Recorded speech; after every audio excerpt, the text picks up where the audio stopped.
La base est une installation plastique et qui est André Meurice et qui a demandé à Thierry, qui a trouvé que ce serait bien que ce soit plus vivant et qu'il y ait des acteurs dedans. Donc c'est vraiment une association de choses. André a conçu tout le dispositif, c'est-à-dire les boîtes, les lumières.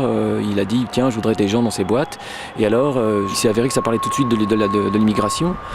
Et donc il y a eu un certain nombre de témoins qui ont discuté avec les auteurs en question. Et à partir de ces témoignages, les auteurs ont écrit des textes sur ces questions de gens qui sont venus. Il y a des histoires, des gens qui sont partis d'un pays, chassés d'un pays, partis pour différentes raisons, en fait, familiales, économiques, sociales, politiques, enfin voilà, il y a un peu de tout. Mais donc voilà, donc ils ont fait les interviews et puis ils nous ont livré les textes à nous.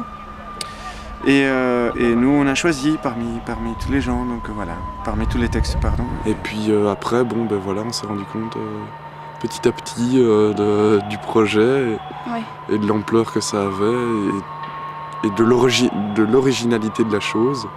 Parce que c'est quand même un projet pas commun. Et puis assez rapidement, je me suis rendu compte que ça m'intéressait plus l'idée du collectif, c'est-à-dire plus quelque chose qui aurait une couleur dans l'ensemble en fait.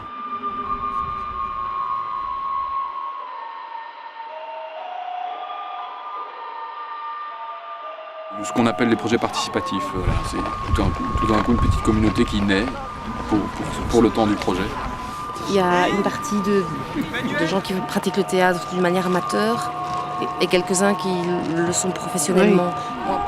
Comme la majorité des gens sont là purement pour le plaisir, c'est plus détendu peut-être que dans des projets où il n'y a que des professionnels comme ça. Il y a ça, et puis il y a la rencontre aussi au niveau artistique, qui fait toujours se reposer les questions. Moi en tant que professionnel, je vois aussi les gens suivre les indications de Thierry au niveau du jeu, de théâtre, etc. Et c'est très intéressant, ça permet de se remettre en question. Je trouve ça génial avec des professionnels parce qu'on est emporté. On ne peut pas faire autrement, on est emporté. Il n'y a pas de différence après quand c'est bien dirigé. En tout cas, on avait un très très bon metteur en scène. Je confirme que je trouve très beau les moments où ça suspend, je confirme que je trouve très beau la répétition, je confirme que les corps doivent être en fermeture, fort en fermeture. Je confirme que les yeux se portent sur l'armoire, les éléments de l'armoire et rarement au-delà.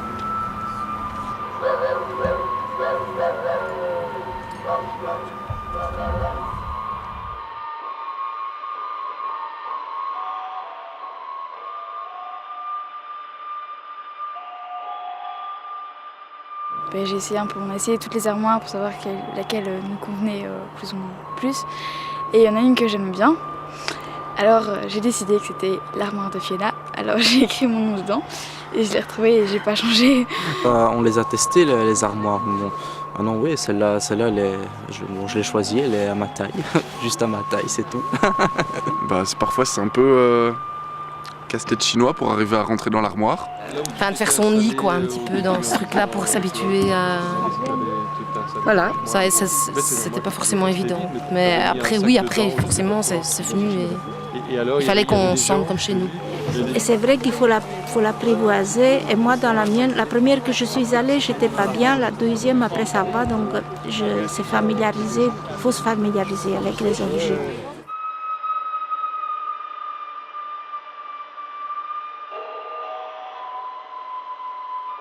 Comment ça se passe j'ai été agréablement surpris par le dynamisme, l'engagement, même si la façon dont j'abordais les choses pouvait être parfois déconcertante, que peut-être ils s'attendaient à faire du théâtre, à être devant les gens et à s'exprimer, etc. Et puis effectivement, là, ils se retrouvent dans une petite bulle d'individualité comme ça et avec un jeu très minimaliste.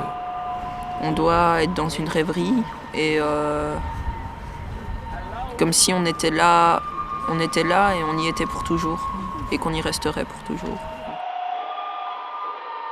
Se retrouver avec juste un souvenir, juste une réminiscence de quelque chose qu'on nous a dit, mais c'est pas nous qui l'avons vécu, c'est un souvenir. Et que de toute façon on n'est pas là pour faire un numéro, mais plutôt pour apporter les témoignages de ces personnes et voir comment ces témoignages reprennent vie ici. On a un petit peu projeté sur les textes ce qu'on ressentait soi-même, ce qu'on avait vécu, mais on ne pouvait pas l'exprimer. On pouvait pas, il fallait le dire d'une façon assez anonyme, si on veut. Hein. Oui. Oui, donc on est plutôt, comme Thierry l'expliquait, on est les passeurs d'une parole.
L'idée, c'est quand même de faire passer des témoignages, et quels qu'ils soient, des témoignages de gens. J'ai voulu une autre famille. J'ai dit qu'on m'avait abandonnée à la naissance, pour ne rien devoir expliquer.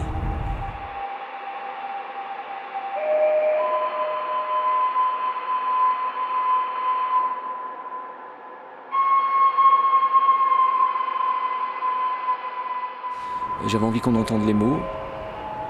Alors évidemment, ça peut être paradoxal parce qu'effectivement, là, je leur ai demandé par la suite de ne pas parler fort. Mais je pense que si les gens veulent se donner la peine d'écouter, ils peuvent entendre les mots. Une histoire dit. C'était un homme qui ne comprenait pas pourquoi. Il avait besoin de tant de choses pour vivre. Alors qu'il suffit d'aller à l'essentiel. Alors moi j'ai trouvé l'attitude des gens, sans les regarder, parce qu'on ne les regarde pas, mais l'attitude des gens influence quand même pas mal. Et on sent si les gens font le voyage vraiment, s'ils sont dans le texte, on le sent.